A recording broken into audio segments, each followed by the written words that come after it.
So we're going on a journey together. What kind of journey are we going on? A journey to joy. Why?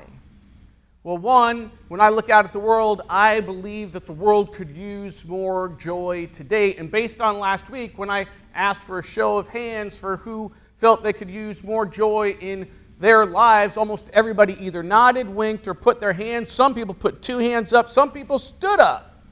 So it's important. It's important for the world. It's important for people here. It's important for people online. Just having more joy in your life is important.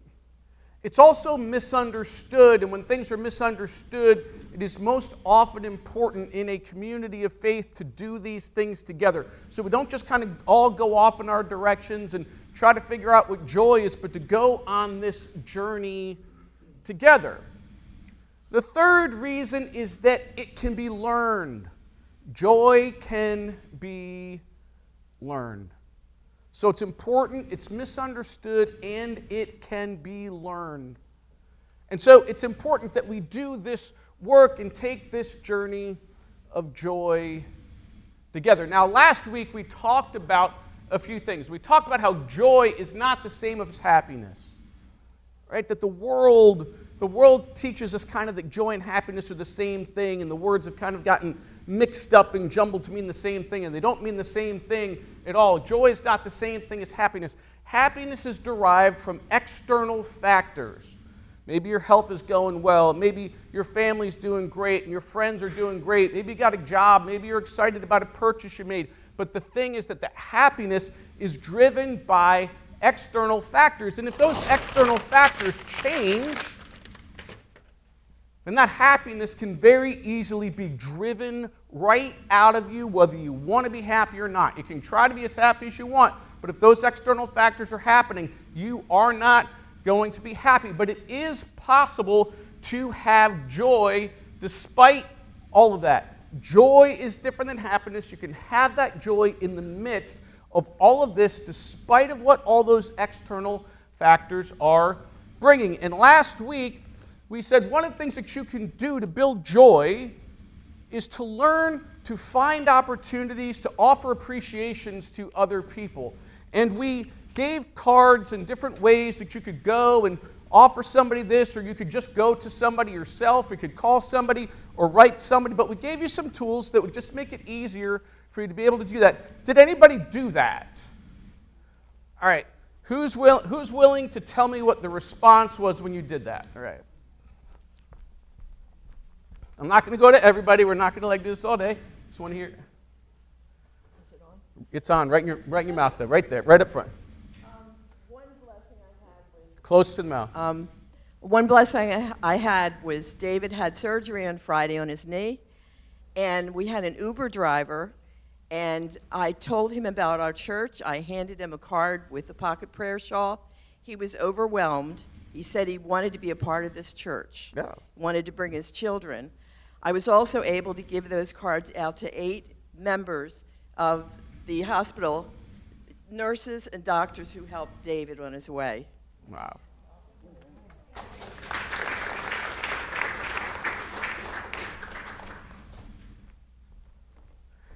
There are a lot of different ways that you can offer appreciations, these cards and these opportunities, but they're reminders for us to be able to do this, and this is one step in what we can do. So that's what we were talking about last week, offering appreciations, and that will bring somebody else something wonderful in their heart, and it'll also bring you something wonderful in yours. But what are we going to cover today? And so let's dig into the scriptures and see what we have here today. And Psalm 100 starts, make a joyful noise. Make a joyful noise. That doesn't mean you have to be a practiced pianist. Right? That was a joyful noise that Micah made over here. I know his parents would have loved for him to articulately and clearly read everything that happened when we were doing the Advent candle lighting ceremony, but that is a joyful noise that was being made, the sounds of the children. If you just shout out or you just go do something, it doesn't have to be something that some professional singer has come out of their mouth. It is making a joyful noise to the Lord. And it says, make a joyful noise to the Lord, all the earth. In these days when we hear that this stuff is just for a certain group of people, that it's held to just a certain group of people, it says, no, do this everybody. This is offered to everybody. And it says, worship the Lord with gladness, with thanksgiving. Right? But another word here can be translated where it says worship, it says serve.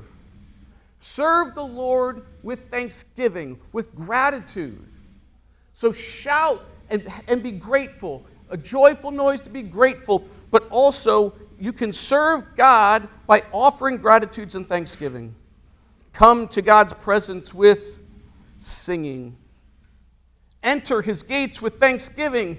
And in case we missed it, the first 3 times it was said, again, give thanks. Give thanks. And what kind of words are these? Make, worship, serve, come, enter, give thanks. What kind of words are these? These are action words, right? These are action words. And here's something that's really cool. At least I think it is. Actions of gratitude. Actions of gratitude, when repeated, develop habits of gratitude. Right? Actions of gratitude repeated create habits of gratitude. This is true of pretty much anything you do. Any action repeated enough times becomes a habit. Anytime you keep that habit going long enough, it becomes a trait. And if you do it long enough, it just becomes part of who you are. So if you start taking actions of gratitude and repeat it and repeat it and repeat it, and you make that a habit, eventually gratitude will just become part of who you are, and filling yourself with gratitude is one of the foundational rocks, one of the cornerstones that will give you joy no matter what. Joy that doesn't shift with the sands, but joy that is a cornerstone that will stand in the midst of any storm. Let's see what Paul had to say in his letter to the Philippians. It was a church that he had established, and so he's writing a letter to the people of the church in Philippi. And so this is a letter that he wrote to them. And when we are reading Paul's letters, what are we reading? We are reading other people's mail. Right? We are reading other people's mail. Paul wrote this letter to the Philippians, not for us, not for somebody else. And so it's important for us to keep in context that this is from a particular person at a particular time for a particular group of people, and it is not always appropriate to take things and then universalize them. That's sometimes how things are dangerously selected from Scripture. But you find things that are consistent and consistent themes that you can trust. And just like we heard in Psalm 100, here we hear at the beginning of Philippians 4, rejoice. Anybody remember when we're supposed to rejoice? Always. Always. Right? Now that's physically not possible the way we think of joy, that we've got to be saying something or doing something, but you can have joy inside of you always, so that your very life, if you were taking these actions of gratitude, repeating them and making them habits and making them part of you, you can in fact rejoice always. And then just in case we missed it, he says, oh, and by the way, I say again, rejoice. Now here's the curious one, right? Here's the curious one. Do not worry about anything. Right? Exactly. You're like, yeah, dude, I don't know what your life was like, but do not worry about anything. What he's actually saying here is do not become a worrier. When you're creating these habits, when you're doing these actions, don't make worrying your repeated habit, because when you do that, when you repeat the worry and repeat the worry as your pattern, that can become your habit, and that can become your trait, and then that can become who you are. You don't just worry about things, you become a worrier. And he's saying instead of that, he's not saying that there aren't things to be concerned about. He's not saying don't plan for your financial future. He's not saying don't go to the doctor. Right? He's not saying don't be concerned about your friends if something is going on and pray for them. He's saying don't make worry the practice of your life. He says, but in everything, by prayer with thanksgiving, let your requests be made known to God. So instead of worrying, even though you have this concern, lift that up in prayer with thanksgiving. So find something to be grateful for, and then the peace of God, which surpasses all understanding, will be yours. See, it's not supposed to make sense to us. It's not supposed to make sense. It's the peace and grace of God that surpasses all understanding, but it gives us a path to achieve that even if we don't understand how it's going to work. You're saying trust us instead of worrying, because worrying doesn't feel good. Hey, just try this for a little while. And watch what happens if you pray with gratitude through that difficulty and how that habit changes who you are and your heart. Now, part of the question, and a reasonable question when somebody in the Bible is saying something, is, do they have any credibility in this moment to say anything? It's not a joke, it's a fair question, right? So, does Paul have any credibility when he was writing this letter about having joy in the midst of difficulty? Does anybody want to guess where Paul is when he was writing this letter to the Philippians? Prison, that is exactly correct. Paul is sitting in prison talking about rejoicing. And you know what he was doing in prison? He was having a service with the Roman guards. He converted some of the Roman guards. He taught them about grace and told them about gratitude. And they were blown away that he wasn't just worrying about his life, but was praying with thanksgiving about all of these things. And then Paul goes into this pep talk worthy of any football coach or basketball coach rallying their team in the second half of a game. Finally, whatever is true, whatever is honorable, go get them. Keep on doing the things that you have learned and received and heard and seen in me. Keep doing it, keep doing it, keep doing it. Right? Because repeated actions of prayer and gratitude will bring joy. Actions of gratitude repeated will become the habits that make gratitude who you are. You can build joy. You have the ability to build whatever kind of joy you want because it is in your hands to do. You can build a little joy. You can build a little bit more joy. Or you can build a lot of joy. Right? You can build a lot of joy. And part of where this comes from is practice, right? And one of the ways to remember this, one of the ways I remember this, is through kind of building muscle and muscle memory. John DeHoyos, you come here a second. All right, now it's pretty obvious right out of the gate. So if I went like this and gave you like a little muscle like that, like I'm not saying it's pathetic, it's just not super impressive. And my wife is dying over there saying, I can't believe he's showing that. I thought, and you look at this and you're like, right? Okay, thank you, right? Now,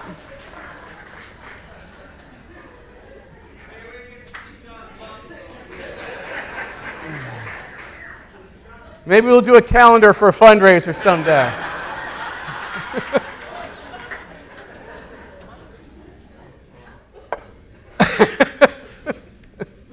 You ready for that, Dave, now? Now. See, it's spreading already. It's spreading already. This thing works. This works. Now, the thing is, there was one time when we had gotten this generator because we were expecting the electricity to go out in a wide area, and we had this generator, and it was supposed to have wheels, and I'm here trying to drag it and getting a couple people to help. Can't do it. And John comes over, and this thing that, like, if I tried to move it 3 inches, I might be in traction for a month. He goes, where do you need it? I'm like, oh, we're going to get somebody else. He's like, no. Boom, boom. Most impressive thing I've ever seen. All right. But the thing is, why can he do that and I can't? Because he uses his muscles more than I do. He uses his muscles all the time. He works hard. We can see the fruit of that work all around this church with the landscaping work, with different things, with out there when we have the labyrinth being done. He works hard. And so those muscles develop. It is the same thing with joy. If you want joy in your life, you need to develop those muscles.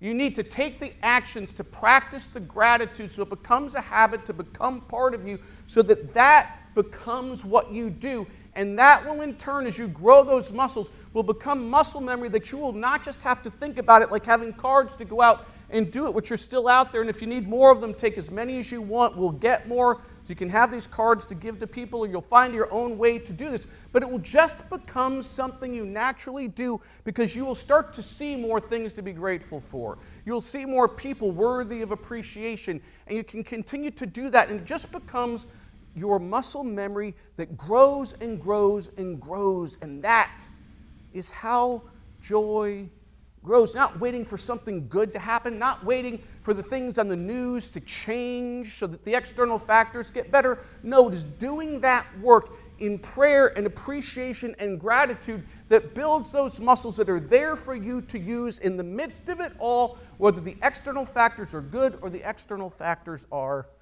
not so great. But, this is a fair question. How do you increase joy when your heart has a gap in it? When your heart has a gap in it, and just the joy, as much as you're trying, like your heart is just not complete and is broken, and the joy is just like falling right out of your heart. How do you still increase joy when there is a gap?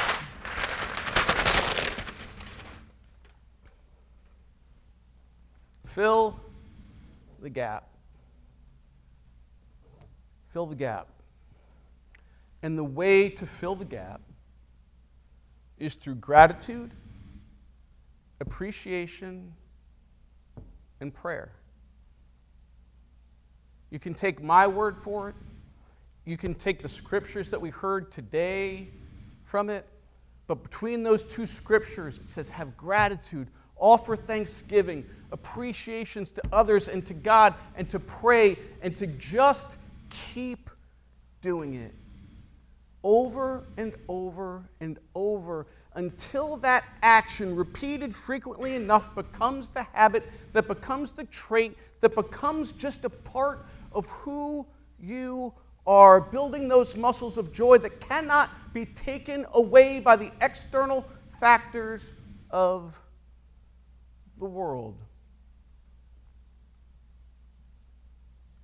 So just like last week, we have these appreciation cards, and there are some joy jars out there that you're going to have the opportunity to write on little hearts and put them in the jar there to talk about and think about some of your joys. In addition to this, you may be wondering why some of these were in the pews. And this is for you to be able to have the opportunity. Nobody's obligated to do anything, and if you need a pen too, we'll give you a pen too. But for you to start your own gratitude journal, your own gratitude journal. I started this a long time ago. Started with one, then another, then another, then another, then another, then another, another.